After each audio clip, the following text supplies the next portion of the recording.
Auzubillahiminasyaitonirrajim. Bismillahirrahmanirrahim. Assalamualaikum warahmatullahi wabarakatuh. Alhamdulillahirabbil alamin. Innal hamdalillah nahmaduhu wa nasta'inuhu wa nastaghfiruhu wa na'udzubillahi min syururi anfusina wa min sayyiati a'malina. May yahdihillahu fala mudhillaha wa may yudlil fala hadiyalah. Asyhadu an la ilaha illallah wahdahu la syarikalah wa asyhadu anna Muhammadan abduhu wa rasuluh.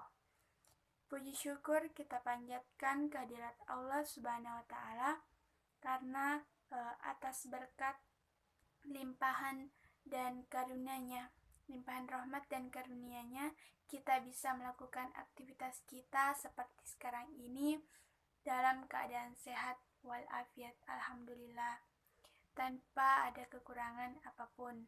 Sholawat serta salam tetap kita curahkan kepada junjungan kita Nabi besar kita Muhammad sallallahu alaihi wasallam. Allahumma sholli ala sayyidina Muhammad wa ala ali sayyidina Muhammad.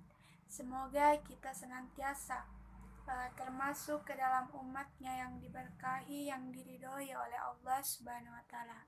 Amin ya rabbal alamin. Sebelum saya memulai kegiatan saya di sini, izinkanlah saya memperkenalkan diri terlebih dahulu. Perkenalkan, nama saya Bintang Munira dari kelas M96, jurusan Pendidikan Guru Sekolah Dasar Fakultas Ilmu Pendidikan Universitas Negeri Makassar. Hadirnya saya di sini adalah untuk menjalankan tugas, untuk menjalankan amanah yang telah diberikan kepada saya, di mana saya akan memberikan sedikit ceramah singkat yang berjudul Toleransi dalam Keberagaman. Toleransi atau tasamuh dalam agama. Toleransi adalah batas ukur untuk penambahan atau pengurangan yang masih dapat diterima. Nah, di sini pertanyaannya adalah mengapa manusia itu harus bertoleransi? Dalam agama menyatakan bahwa manusia adalah makhluk sosial, makhluk yang membutuhkan makhluk lain untuk bertahan hidup. Tidak bisa dipungkiri kalau nantinya itu kita semua pasti membutuhkan bantuan dari orang lain ataupun makhluk lain.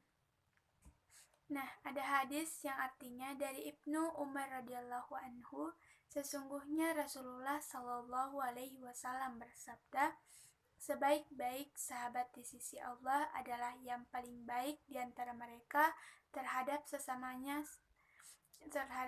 saudaranya, dan sebaik-baik tetangga di sisi Allah adalah yang paling baik di antara mereka terhadap tetangganya. Hadis riwayat Tirmizi. Toleransi sangat penting dalam kehidupan manusia, baik kita dalam berkata-kata ataupun dalam bertingkah laku. Dalam hal ini, toleransi berarti kita sama-sama menghormati, sama-sama belajar dari orang lain, saling menghargai perbedaan, menjembatani kesenjangan yang ada, kemudian sehingga kita bisa mencapai kesamaan sikap. Nah, toleransi juga merupakan awal dari sikap menerima bahwa perbedaan bukanlah suatu hal yang salah, bukan suatu penghalang bagi kita. Justru perbedaan ini harus dimengerti dan dihargai sebagai kekayaan. Misalnya di negara kita ini yang penuh dengan keragaman, yang penuh dengan perbedaan.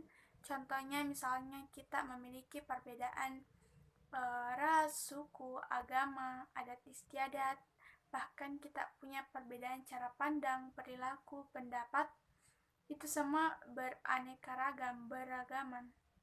Nah, dengan perbedaan-perbedaan tersebut, diharapkan kita sebagai manusia bisa mempunyai sikap toleransi terhadap segala perbedaan yang ada ini dan berusaha untuk hidup rukun dengan sesama kita agar kita bisa hidup berdampingan.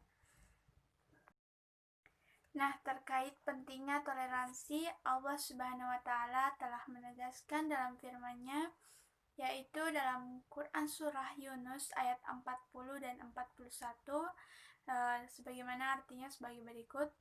Dan di antara mereka ada orang-orang yang beriman kepadanya atau Al-Quran, dan di antaranya pula ada orang-orang yang tidak beriman kepadanya. Sedangkan Tuhanmu lebih mengetahui tentang orang-orang yang berbuat kerusakan. Itu dalam Quran Surah Yunus ayat 40. Dan jika mereka tetap mendustakanmu Muhammad, maka katakanlah bagiku pekerjaanku dan bagimu pekerjaanmu. Kamu tidak bertanggung jawab atas apa yang aku kerjakan, dan aku pun tidak bertanggung jawab atas apa yang kamu kerjakan. Quran Surah Yunus ayat 41. Artinya dalam kehidupan sehari-hari ini, sikap toleran ini sangat-sangat perlu dikembangkan, sangat perlu ditanamkan pada dalam diri kita masing-masing. Jika memang dalam masalah keimanan atau akidah dan peribadatan atau ibadah, kita bisa berpegang teguh pada keyakinan kita masing-masing tanpa bergeser sedikit pun, tetapi tetap bisa menghargai orang lain yang berbeda keyakinan dengan kita. Dalam pergaulan hidup bermasyarakat antar umat Islam dan Islam, hendaknya kita bisa saling menghormati, saling menghargai, serta boleh bekerja sama dalam urusan dunia demi terwujudnya keamanan, ketertiban, kedamaian, kesejahteraan bersama. Toleransi beragama ini sendiri sudah dijalankan oleh Nabi Muhammad SAW. Salah satu contoh diantaranya adalah ketika Nabi melakukan perjalanan dengan umat Yahudi dan Nasrani, di mana mereka ini diperkenankan untuk menjalankan ibadah mereka masing-masing, namun dengan satu syarat, yaitu haruslah saling menghargai, menjaga kerukunan dan kesatuan di Madinah. Perjanjian ini dikenal dengan Piagam Madinah. Dari apa yang telah kita lihat tadi, itu kita bisa dapat kesimpulan bahwa Islam ini memerintahkan kepada umatnya untuk saling bertoleransi, saling menjalankan ajaran agama masing-masing.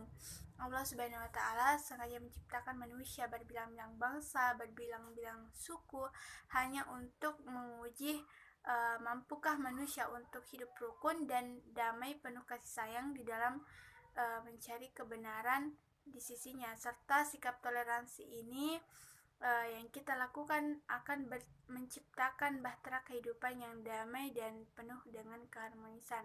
Untuk itu, saudara-saudaraku, marilah kita mulai sekarang menanamkan sikap saling menghormati dan saling menghargai antar sesama.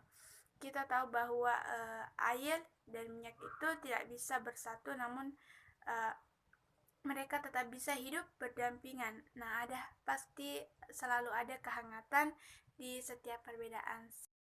Demikianlah yang bisa saya sampaikan pada kesempatan ini. Mudah-mudahan kita termasuk orang-orang yang selalu bisa bertoleransi dengan segala keragaman, dengan segala perbedaan yang ada ini, semata-mata untuk mencari ridha Allah Subhanahu wa Ta'ala. Cukup sekian ceramah yang bisa sampaikan, semoga bermanfaat buat kita semua. Mohon maaf atas segala kekurangan dalam penyampaian ceramah saya. Ihdinas siratal mustaqim, wabillahi taufiq wal hidayah. Wassalamualaikum warahmatullahi wabarakatuh.